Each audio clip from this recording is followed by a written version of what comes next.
tell me about like an example of applying this grit, because this is also like a 90-day program, guys, that you guys can get involved in. It's a mastermind with one-on-one high touch experience with Linzie. And also I love that she honed in on former ambitious athletes, because I was there. And so we get this concept. This is not new news to us. You're not training me in grit. You're just activating it again as a 38-year-old mom who might have forgotten what that felt like to get in the arena. So talk to us about that experience. Yeah, I really like how you said that, because, I talked to, in the same week, I talked to people and to women, and they were like, I just want to compete again, and it wasn't necessarily like I need to compete in sports again, but just in life, like get that fire back. And so, yes, that's what grit is about, is channeling that, that inner fire that we have. And two, like God gives us that. He gives us what we need to accomplish the things that he sets for us, and so, yeah, through that, it is so much of like just talking through, hey, how can we pull that out of you? How can we, in that intentionality piece too, of where I like to start with that in some ways is the morning routine. So we're setting our day up in the right way. And there was a season where I was like, this was a while ago, I was like feeling convicted on how I was spending my mornings, because I was rushed, I was overwhelmed, I was not prepared for my day, and I was not a great wife. And so, because by the end of the day, I didn't get those things done that I wanted to. And, I'm sure athletes or highly competitive women can resonate with the fact that if we don't get a workout in, sometimes like we're just not as good a person. And, I was frustrated if I didn't get it in at the end of the day. So, this is where accountability comes in. I was, asking a friend, hey, can you do this with me? I'm feeling convicted. I need to start this morning routine. And so that's where, I've built out a free guide that I'd love to share with your listeners too. But, how to start that morning routine in an intentional way. And it's not like we're starting 10 things at once, because that's where that overwhelm and stuck starts. True. If we don't be intentional about exactly what we're going to do. And starting small with the simple stuff, and we can build from there. But starting our day out is a great way through the program that we talk about, what are those things that we need to start out with, being intentional with the Lord.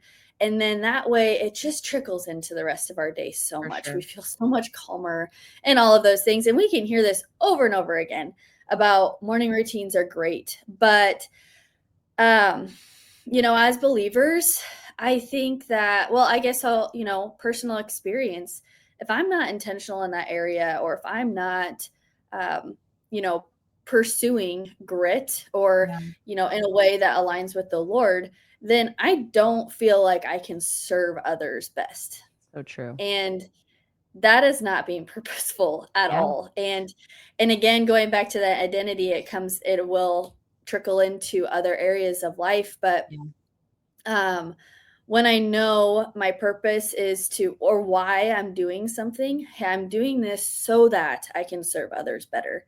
Yeah. And so, and a lot of the women I work with too, they want to make an impact.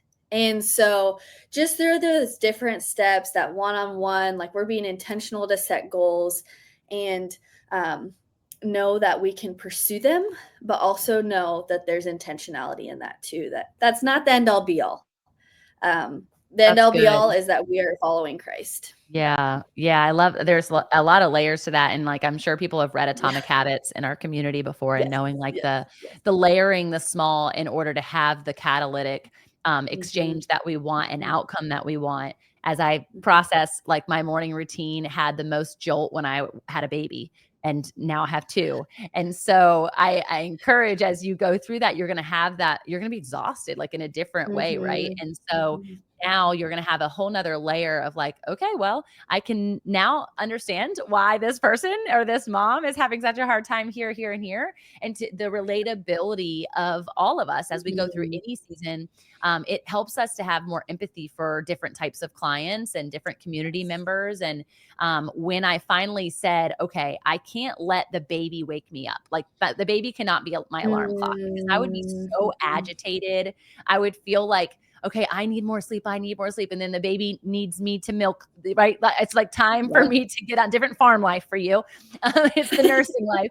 And you feel like immediately you're being depleted, like the moment you wake up, versus if you start in a place of overflow and you have that space.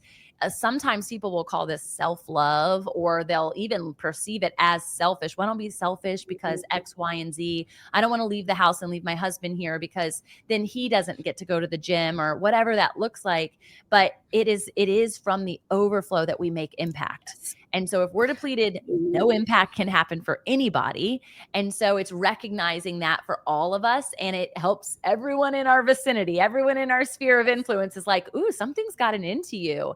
And you just turn that grit back on. And that grit is ultimately self-control, which is a fruit, right? So if we're looking at the fruits of the spirit and people are like, how are you so determined? How did you get that accomplished? How did you do this XYZ? It's like, well, I just stayed obedient. I stayed obedient to what I know my body needs, because God designed me that way.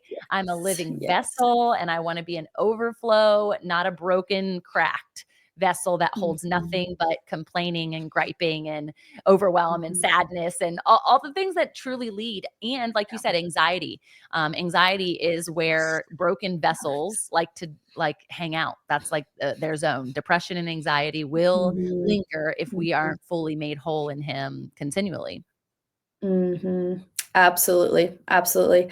And I like how you bring in, I think society can talk about like self-care or, different things. And there is definitely that line of like, okay, this is becoming, Right. a very selfish, Obsessive. like, yes, an obsession for sure. But I really, man, I so agree with you that it's like, we still need to take care of ourselves though, Yep. so that we can, serve other. I love that. Yep. It's so well, I agree. And I actually have a gal who's in the process of writing a book through Fit Press Publishing, our Christian publishing house, and she has something called the 180 method, and it's essentially connected to repentance, right? If you look at it from the stained glass perspective, but plain glass is called a 180. It's basically saying, okay, it's time to change your direction, which is the definition of repentance, which can sound scary, kind of like sanctification. And I process through like the ease, and she literally has a mandate on her life that is like, we are going to break down the self-help industry and turn it into like a loving Jesus, and understanding that you're an image bearer. And that's why it's okay to take care of yourself. That's why it's not just okay, it's critical.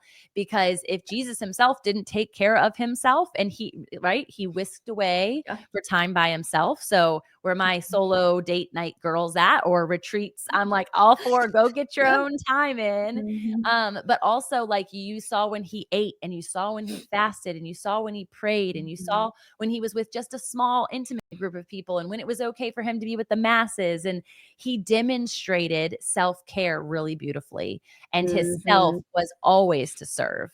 And so it goes hand in hand. And I think that's exactly what the grit method is teaching.